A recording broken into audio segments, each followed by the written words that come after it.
tous!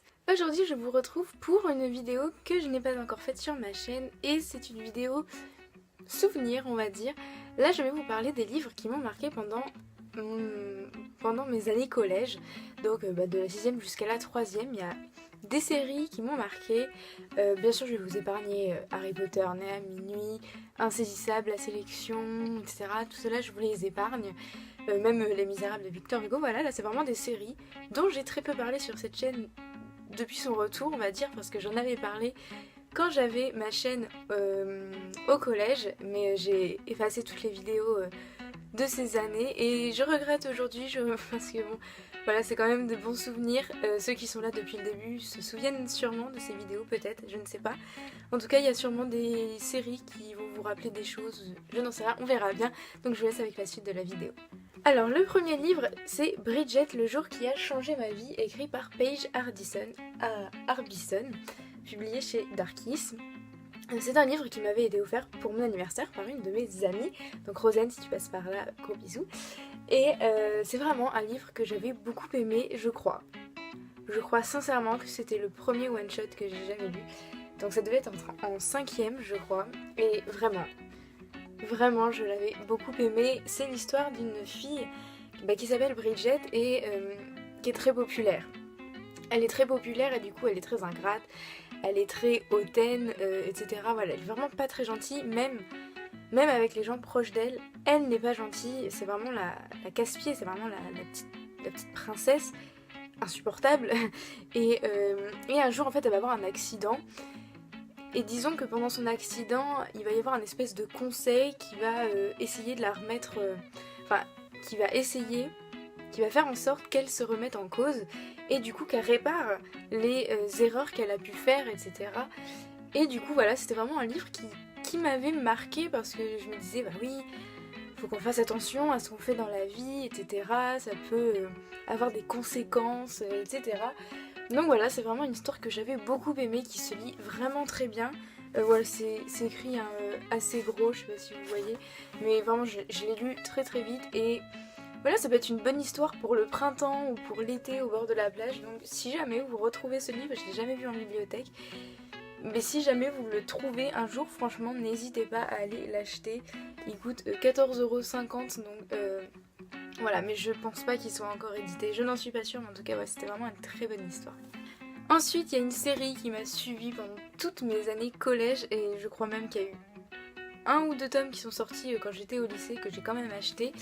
C'est la série des filles en chocolat écrite par Cathy Cassidy. Là je l'avais eu chez France Loisirs, mais elle est publiée chez Nathan si vous voulez la retrouver.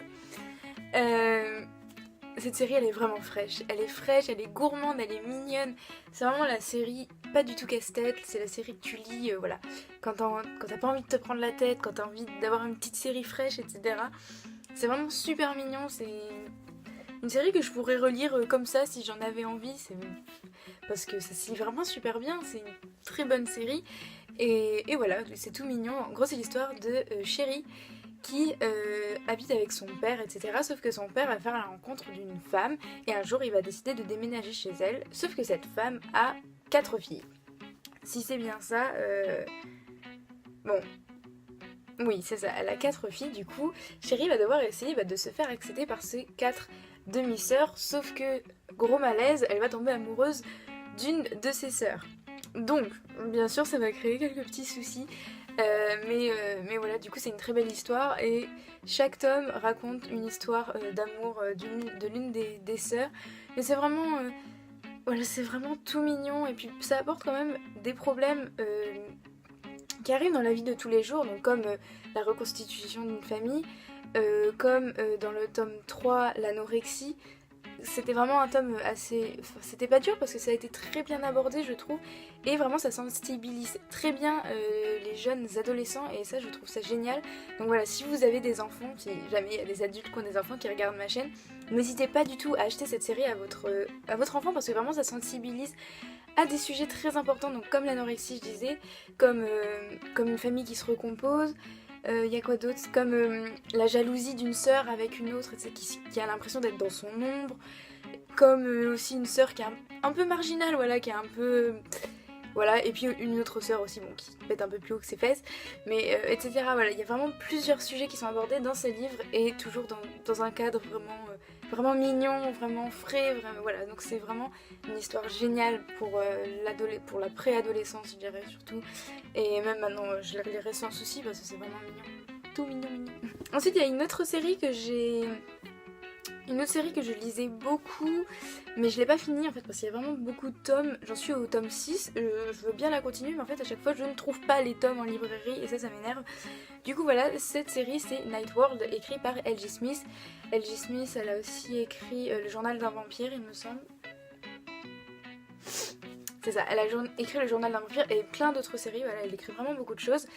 Là je vous montre le tome 2 parce que c'est juste mon préféré. Vraiment le tome 2 il est génial, c'est voilà, mon préféré. Donc le Night World c'est un monde très très secret dans notre monde, dans notre univers. Et dedans il y a des sorciers, il y a des vampires, il y a des loups-garous, etc. Voilà, tous ceux qui font partie du Night World sont une créature surnaturelle et il y a plusieurs lois dans le Night World. La plus importante c'est qu'aucun humain doit être au courant de l'existence du Night World et aucun membre du Night World ne doit tomber amoureux d'un humain. Donc vous allez vous en douter, les histoires, parce que chaque tome est un tome indépendant, je dirais. Bon, il y a un petit fil rouge qui se crée au fil des tomes, mais c'est quand même assez indépendant. Et donc dans chaque tome, voilà, il y a une histoire interdite qui se crée, mais c'est vraiment toujours hyper bien. C'est toujours une histoire différente, le plan n'est jamais le même. Et bon voilà, la deuxième histoire c'est vraiment ma préférée. Mais après voilà, c'est pas la grosse écriture, c'est pas de la grosse littérature, mais ça se lit vraiment super bien. Quand on est jeune, c'est vraiment quelque chose qu'on aime. C'est voilà, quand on est jeune, on n'a pas beaucoup d'expérience de lecture, j'ai envie de dire. Donc ça, c'est vraiment les choses qui se lisent facilement, qui se lisent en un ou deux soirs. Voilà, t'es content quand tu l'as fini, quand même, tu te dis ah c'était une bonne petite histoire. C'est pas des coups de cœur, mais je me souviens quand même que c'est une histoire qui m'a beaucoup marquée. Et enfin que ce sont des histoires qui m'ont beaucoup marqué, donc voilà, je la continuerai sans hésiter parce que c'est vraiment une série que j'aimerais finir. Ensuite, il y a une série que j'aimerais aussi beaucoup continuer, mais ils ont changé l'édition. Ah, je déteste ces maisons d'édition qui changent les couvertures du jour au lendemain. Du coup, j'ai que les 4 premiers tomes et il y a énormément de tomes dans cette série. Et cette série, c'est La Guerre des Clans, écrit par Erin Hunter, publié chez Pocket Jeunesse.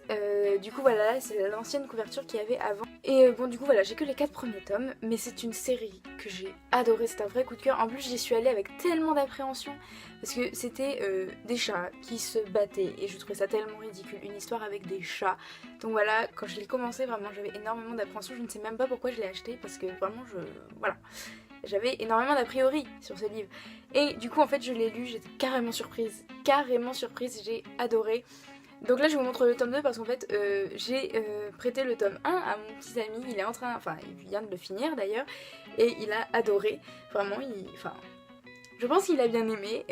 En tout cas il arrêtait pas de m'en parler et il l'a lu en une après-midi presque. Donc genre vraiment c'est une histoire qui se lit super vite, c'est hyper fluide, il y a beaucoup d'action, il se passe beaucoup de choses et voilà, en fait c'est une guerre entre la guerre des clans, donc c'est une guerre entre des clans. Parce que c'est des chats sauvages qui vivent dans la forêt et il y a 4 clans. Et le chat qu'on va suivre au départ c'est un chat de compagnie qui s'appelle Rusty. Et en fait il va vouloir devenir un chat sauvage, il va vouloir avoir de l'aventure. Du coup il va partir dans la forêt, il va être accepté. Au départ il est pas trop accepté hein, mais il va essayer de se faire accepter par le clan du tonnerre. Et après du coup voilà, il va rentrer dans toutes ces traditions, dans toutes ces guerres, etc. Et du coup voilà, c'est trop bien. Génial cette histoire, je vous la recommande vivement et moi je veux vraiment la continuer, donc j'essaie de la trouver dans les éditions que j'ai, mais c'est très compliqué. Et je vous disais qu'il y avait beaucoup de tomes parce qu'en fait dans le premier cycle il y a 6 tomes et après il y a aussi le deuxième cycle et le troisième cycle, donc en tout il y a 18 tomes. Donc ça commence à faire beaucoup. En plus apparemment il y a le 4e cycle aussi qui a commencé quand j'avais ces éditions, donc là il y a dû avoir beaucoup plus de livres, il y a des hors-séries et des romans illustrés, donc bref, voilà. Et enfin la dernière série que je voulais vous recommander et vous présenter, c'est une série que j'ai lu j'ai lu les 2 premiers tomes d'une traite, après j'ai lu les 2 autres tomes plus tard, et après j'ai lu le tome 5, parce que oui il y a 5 tomes, et c'est La Guerre des Elfes, écrit par Herbie Brennan, aussi publié chez Pocket Jeunesse.